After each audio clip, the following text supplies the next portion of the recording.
as they say. And for that, even 1 second of that peace, people might be willing to give up all their wealth also. That type of peace, that type of happiness one experiences when the mind is absolutely calm and peaceful. This is something which one has to experience in order to understand it. Theoretically, we might understand, but one has to actually experience to comprehend and understand it fully. So, yat tad agre vishamiva pariname mrutopamam. In the result, it is like amrut, like ambrosia, like nectar, full of joy, full of peace and bliss.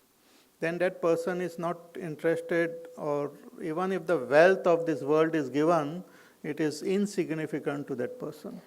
Even if the kingdom of heaven is given to this person, he says, "No, I am very happy. You may go." It's like one who has attained that diamond. If some piece of glass is offered, he says, "No, I don't want." Just a worldly example, there's no comparison. But for a person who has experienced that sattvic happiness, all other happiness of this world seems insignificant, seems totally devoid of all rasa, devoid of all taste, tasteless it becomes. So tat sukham sattvikam proktam, that sukha is called sattvic. But from where, how come that, from where this sukha comes? That sukha comes from within only. Atma buddhi prasadajam. When that buddhi, when our understanding of the self, the whole attention, when the mind becomes calm, peaceful, the whole attention is withdrawn towards our own self. The buddhi comes to comprehend our own self, and the joy of the self is felt expressing through the mind. The joy of it's like the sun which is shining very brilliantly in the sky, but one is not directly looking at the sun, but looking at the reflection of the sun in the waters. If the water is absolutely dirty, muddy, and what you call totally bad, the reflection is not clear. But if the water start becoming clean, the reflection becomes more and more clear. And in absolutely pure and clean water, the reflection is perfect. The water by itself is not shining. It is because of the reflection of the sun, it is shining. Similarly, the mind itself is not happy. It is the reflection of the happiness of the self which gets as though projected, reflected in the mind. So, Atma Buddhi Prasadajam, this joy is of Atma Buddhi, it's the prasad, is a joy of our own self. And when one experiences this joy, then one's attention from the whole world gets withdrawn and one gets established in one's own self. And such a person is called a realized master. One who is recognized and established in his own self is a realized master. And even after gaining the state of realization, the body may continue to be seen, the mind may be continue to be seen, and the world also will continue to be seen, but for a realized master, it will all be a totally different experience altogether. The whole world will be an experience of his own self. Like Bhagwan Krishna here, he is talking as a realized master. He says the whole world is myself. Maya tatamidam sarvam. I pervade the whole world. I myself am there in the sun, in the moon. I am in the earth. I myself was there before the creation. I am now and I will be in future. I am the one who takes avatar in this world. what Krishna Bhagavan is saying, every realized master will say. Because it is the same reality. It is not something different. Therefore, this is very important that we reach this state of sattvic sukha. What prevents us? What prevents us from experiencing or reaching this sattvic sukha? Because we are very happy with tamasic and rajasic sukha. Vishaya indriya sanyogat yat tad agre amrutopamam pariname vishamiva tat sukham rajasam smritam. Bhagavan says this sukha is born from Vishaya and Indriya Sanyog. Sanyog means association of the senses and the object of the senses. The experience or the sukha is generated, that is also experienced in our mind, but the mind experiences this sukha when the senses come in contact with the sense object. When one sees something very nice, then there is a great joy. When I eat something of my choice, then there is great joy. So that sukha is experienced when the tongue comes in contact with that object. Even thinking about it start giving me joy. Somebody tells, आ रहा है, अभी अभी गरम गरम करके मैं बना रहा हूँ.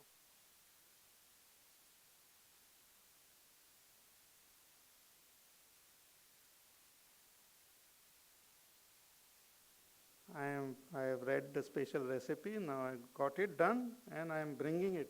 Just that imagination, the mind starts dreaming and imagining and it feels very happy. Then it waits. Then actually seeing that, there is more happiness. There is more excitement. Priya more than pramod, it is called. Priya means when we hear about it, more than when we see it, and then actually when we eat it, we feel that pramod, more happiness. But this happiness is because of our contact of our senses with the object, or through imagination of our enjoying those objects. It gives rise to happiness.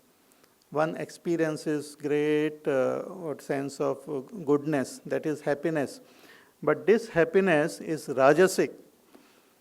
And all our senses, they have this ability to give rise to this type of happiness. Our eyes, our nose, our skin, our tongue, all of them, they give. But it also, if it is not conducive, then it gives unhappiness also. While we are eating, suddenly we find something in that which is not conducive, we feel unhappy. If we bite an apple and see half a worm in it, we feel unhappy.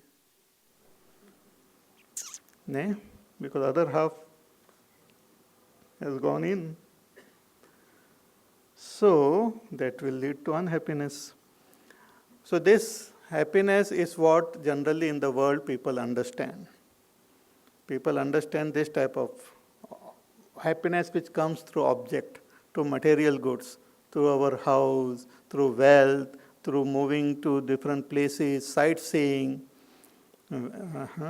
possessing things, interacting with people, having friends, chatting, all those cinemas, dance, drama, music, drinking, jumping, dancing, all these are considered as rajasic happiness. They are conditional. Only when certain conditions are fulfilled, the mind reaches a state of goodness, and that gives us this experience of joy. Once the condition is removed, mind goes back into its original condition, or sometimes worst also. After experiencing great joy, if suddenly that joy is removed, mind goes into depression. Sometimes, if that thing is lost forever, mind goes into depression. If it is lost for short time, mind goes into sorrow. If there is disturbance in that enjoyment, mind goes into little agitation and impatience and all, and anger. I am enjoying something and some disturbance is there in the enjoyment, one becomes angry. So there is always obstacle to this joy. And if I am enjoying and I find that somebody has got more than what I have, then I feel jealous. Even when I have a nice laddu in my hand and I am very happy, bada laddu mujhe mil gaya. Then suddenly I find he has got bigger laddu than me. Tirupati ka laddu hai. I feel jealous. So it leads to this happiness, leads to other thing instantly. It is not pure happiness. It leads to jealousy, it leads to pride. When I see that I am getting better happiness than the other, I feel proud. Leads to pride, leads to confusion, anger, dissatisfaction. All these things happen in this joy. It is temporary. As that contact is there, there is happiness. But as soon as that contact is lost, then the mind goes into a disturbed state. Therefore, all of us then we try to bring that condition back. Whenever we feel happy, the brain notes that down and tries to bring that similar condition. And when it doesn't come, we feel miserable. Sometimes we blame the other person also. पहले तो आप कितने अच्छे थे, आजकल मेरे देखते भी नहीं हैं. Before marriage, you used to bring flowers to me. Now you don't even bring kalis to me. We want the similar, but similar condition can't come. You're married now. It is not similar condition. It is dissimilar condition. Right? But we want the same type. Then when we don't get it, we try to seek it somewhere else. There also we don't get. So this is what is called Rajasic happiness, and being bound by this Rajasic happiness itself is samsara actually. Samsara is nothing but becoming under the clutches of this Rajasic happiness. If one understands its whole psychology and breaks it, comes out of it, that person can become free. Otherwise, it's and it leads to addiction. Rajasic happiness leads to more and more addiction. Same thing, we want to repeat it. We want to repeat that state of happiness which we have experienced when coming in contact with that object. Suppose one feels very happy drinking tea and with some sugar, and we feel happy. Next time we want to put more sugar because that same happiness doesn't come. So we try to put more. We try to put more this thing and try to bring that. Because more and more the intensity of that object is required to give me similar type of happiness. In the good old days or in the initial stages, this much of wealth was sufficient to give me happiness. Now same type of happiness I can experience only if I have this much of wealth. Then same I can experience only with. So the conditions keep on changing and becomes more and more tough, more and more difficult. And when those conditions are not fulfilled, person feels frustrated, miserable. We are talking about happiness. We are talking about the condition of the mind. Keeping the mind in sattvic condition, one can keep on working in this world. There is nothing wrong in performing action and gaining more and more prosperity. But to think that prosperity alone will give me happiness is a Rajasic understanding, not proper. It doesn't give us happiness. It is meant only for outer comfort and harmony, but not happiness. So and this another very interesting condition or nature of this Rajasic happiness is that in the beginning it is like nectar, but pariname visham iva, but in the end it gets converted into like poison only, more and more sorrow, more and more pain. Not only that happiness leads to sorrow, but the result of this type of indulgence in rajasic happiness leads a person more and more into samsara only. The teja, the brilliance of our senses go down. So we require more intense, more stimuli to make the senses experience that happiness. The mind start becoming more and more dull. All the energy of our body, our mind, our intellect and all gets depleted. One loses great opportunity of attaining the supreme. Time is lost, energy is lost, opportunity is lost. So pariname vishamiva.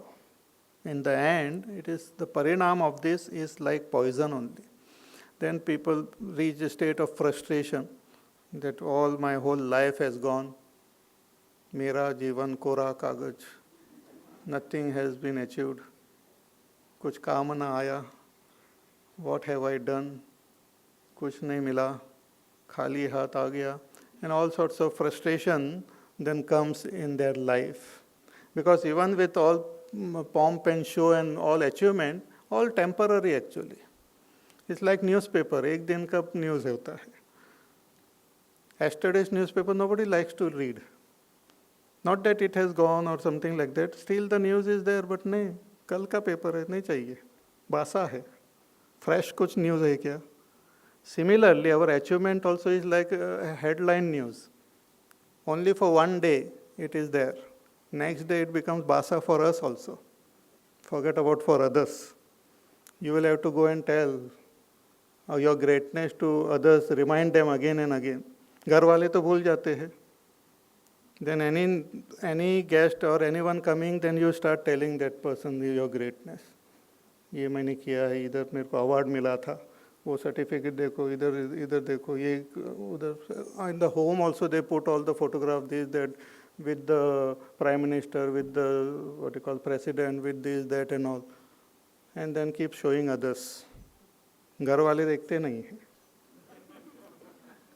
घर